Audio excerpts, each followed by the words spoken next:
IRGC cargo ship पर निशाना साधा जा रहा है।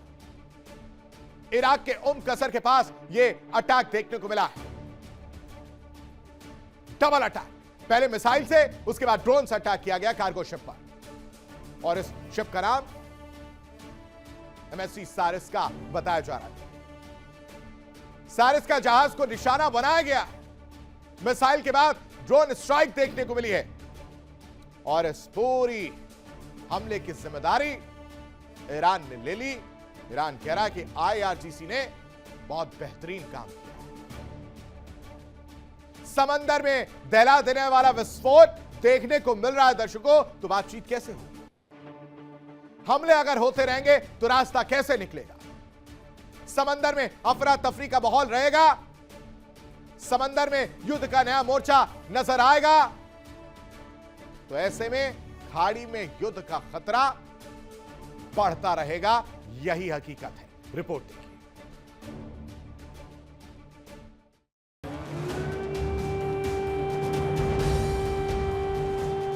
खाड़ी में फिर धद की जंग। कार्गो शिप पर अटैक। ईरान ने लिया बदला। समुद्र की शांत लहरों के बीच अचानक गूंजा धमाका। फिर उठा आग का विशाल गुबार और देखते देखते एक मालवाहक जहाज युद्ध के मैदान में तब्दील हो गया।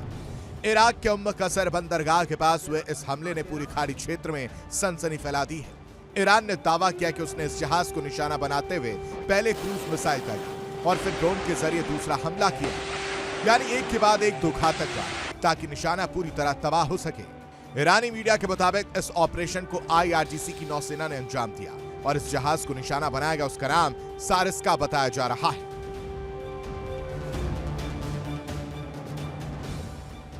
ईरान का कहना है कि हमला उसकी बदले की कार्रवाई का हिस्सा था। उधर अंतर्राष्ट्रीय समुद्री सुरक्षा एजेंसी ने भी जहाज पर हुए विस्फोट की पुष्टि की है। एजेंसी के अनुसार जहाज के दाहिने हिस्से पर पहले एक शक्तिशाली हमला हुआ, जिससे बड़ा विस्फोट हुआ और आग लग गई। लेकिन कहानी यहीं खत्म नहीं, कुछ ही देर बाद दूसरा धमाका भी हुआ।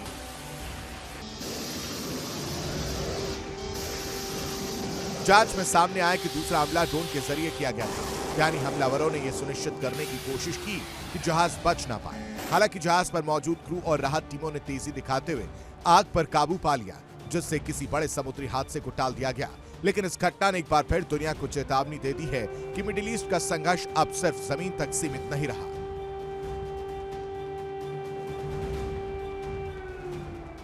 समंदर भी अब युद्ध का मैदान बनता जा रहा है। विशेषज्ञों का मानना है कि अगर खाड़ी क्षेत्र में ऐसे हमले पड़ते हैं तो वैश्विक व्यापार, तेल आपूर्ति और अंतर्राष्ट्रीय शिपिंग रूट्स पर भी गंभीर असर पड़ सकता है, क्योंकि कसर और आसपास का समुद्री क्षेत्र पश्चिम एशिया के सबसे महत्वपूर्ण व्यापारिक मार्गों में से एक माना जाता है।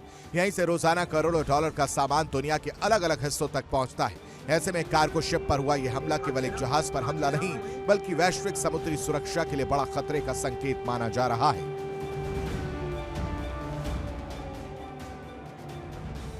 अब दुनिया की निगाहें तेहरान, बगदाद और वाशिंगटन पर टिकी हैं, क्योंकि सवाल सिर्फ एक जहाज का नहीं, सवाल यह है कि क्या खाड़ी का पानी आने वाले दिनों में और ज्यादा लाल होने वाला है?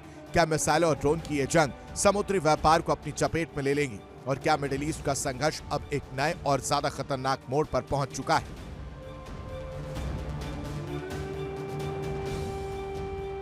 मिसाइल, ड्रोन, धमाके और समुद्र में उठती आग की लपटें। खाड़ी में हुआ यह हमला सिर्फ एक सैन्य कार्रवाई नहीं, बल्कि पूरे क्षेत्र की अस्थिर होती सुरक्षा का संकेत माना जा रहा है। अब दुनिया इंतजार कर रही कि इस हमले के बाद अगला कदम कौन उठाता है, क्योंकि मिडिल ईस्ट में जंग की आग फिलहाल बुझती नहीं, बल्कि और भड़कती नजर आ रही है।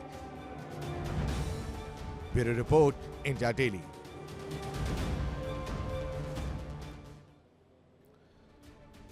और इस बीच एक बड़ी खबर नेतन्याहू पर बुरी तरह से डोनाल्ड ट्रंप भड़क गए हैं। इजरायली प्रधानमंत्री को पागल तक कह दिया है।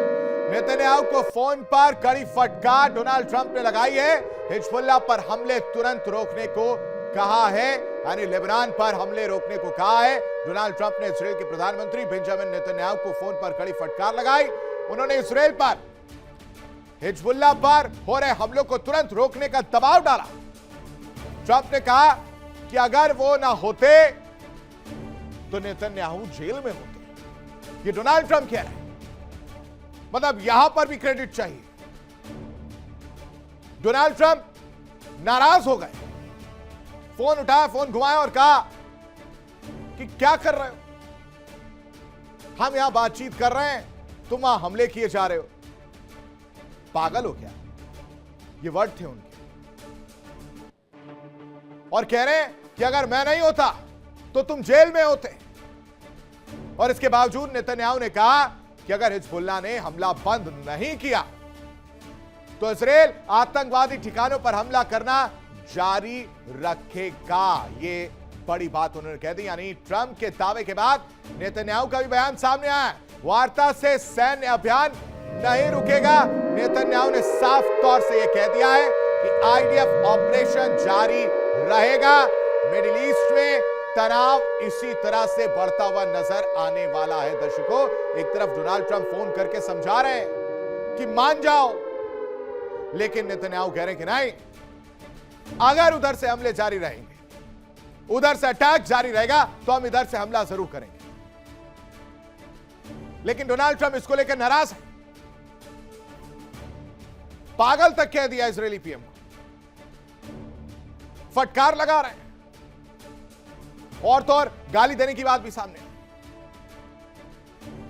कह रहे हैं कि तुरंत हमले रोको। बेरूत पर हमले करने की धमकी दी कैसे? अरे ये तो शर्त है उनकी कि लेबनान पर हमले रोकिए, उसके बाद बातचीत हो जाएगी, और तुम शर्त नहीं मानना चाहते। तुम नहीं चाहते कि बीच का रास्ता निकले, तुम नहीं चाहते कि हम लोग बातचीत करें। और इसके बाद ही धमकाते हुए डोनाल्ड ट्रंप नजर आ गए कि मैं बता रहा हूं, वार्निंग दे रहा हूं, मान जाओ, वरना बातचीत का जो रास्ता है वो बंद हो जाएगा। मिडिल ईस्ट में युद्ध की आग के बीच दर्शकों, अचानक ऐसा क्या हुआ कि इजरायली सेना को कदम पीछे खींचने पड़ गए। क्या ईरान की चेतावनी ने वॉशिंगटन की बेचैनी बढ़ा दी, टेंशन बढ़ा दी? क्या हॉर्मुज बंद होने का डर अमेरिका पर भारी पड़ गया? क्योंकि कहा था कि लेबनान पर अगर रियायत नहीं बरती गई इजराइल की तरफ से तो हॉर्मुज को टोटली बंद कर दिया जाएगा।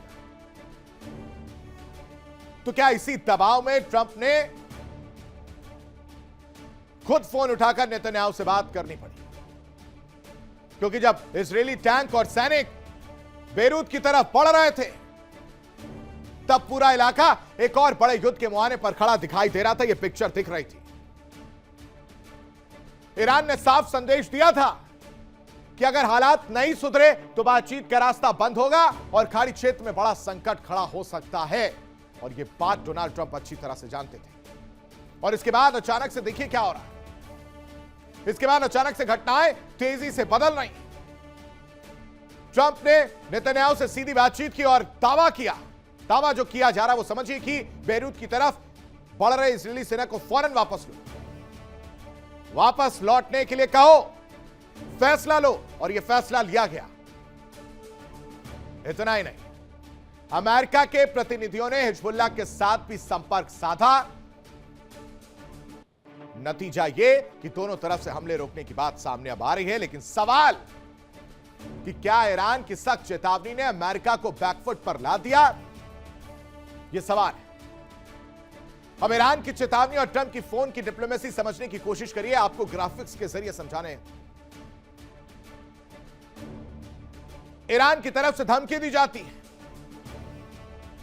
हॉर्मुज बंद हो जाएगा, बातचीत का रास्ता बंद हो जाएगा, यह धमकी दी जाती है। और इस धमकी से डोनाल्ड ट्रंप डर जाते हैं। डोनाल्ड ट्रंप ने पहल की, नेतन्याहू से सीधी बातचीत की और कह रहे हैं कि बेरूत की ओर बढ़ती सेना को रोक दो। और इसके बाद से यह दावा किया जा रहा है कि इजरायली सैनिक बैकफुट पर नजर आ गए। और दूसरी तरफ ईरान हिजबुल्लाह से संवाद किया, हमले रोकने पर सहमति का दावा किया जा रहा है। सीमावर्ती मोर्चों पर राहत मिलती हुई नजर आ रही है। लेकिन सवाल जो छोड़ जा रही है वो ये कि क्या मिडिल ईस्ट की जंग इन सब घटनाक्रम से थमती हुई नजर आएगी या नहीं, ये बड़ा सवाल छोड़ती हुई नजर आ रही है। रिपोर्ट देखिए।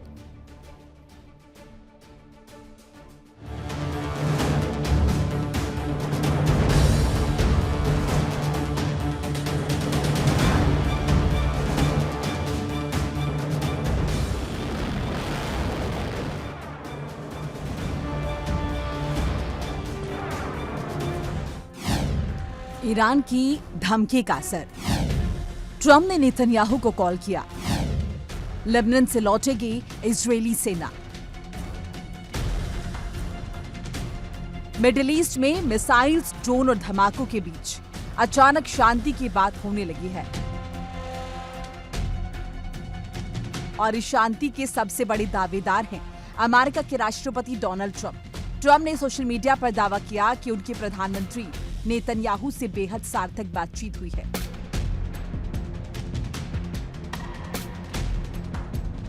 बातचीत के बाद बेरूत में कोई नई इजरायली सैन्य कार्रवाई नहीं होगी और जो सैन्य कदम आगे बढ़ रहे थे उन्हें वापस मोड़ दिया गया है।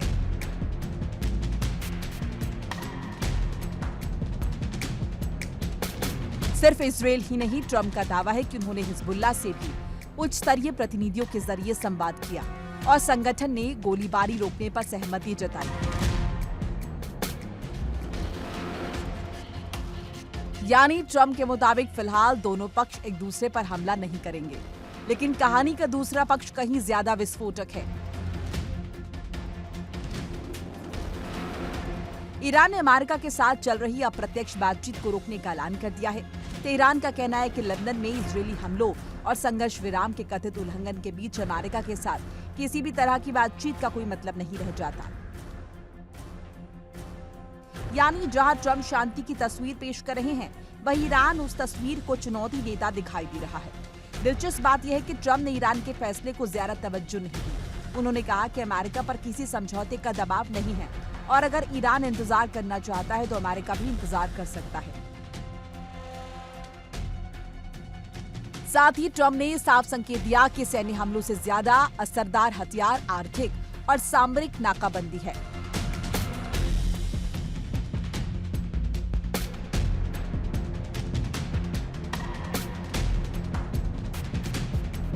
उन्होंने कहा कि अमेरिका अपनी नाकाबंदी जारी रखेगा और ये नाकाबंदी लोहे की तरह मजबूत हो। यानी संदेश साफ है, वॉशिंगटन फिलहाल युद्ध के मैदान से ज्यादा दबाव की राजनीति पर भरोसा कर रहा है। लेकिन सबसे बड़ा सवाल अभी भी बरकरार है, क्या ट्रंप का दावा जमीनी हकीकत में भी दिखाई देगा? क्या इजरायल और हिजबुल्लाह वास्तव में हथियार शांत रखेंगे? क्या ईरान फिर बातचीत की मेज पर लौटेगा, या ये सिर्फ तूफान से पहले की खामोशी है?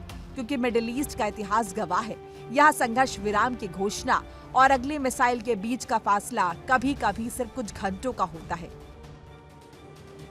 Bureau report, India daily.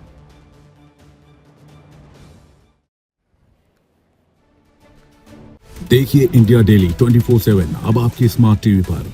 India daily मौजूद है सभी डिजिटल प्लेटफॉर्म पर लाइव और लगातार।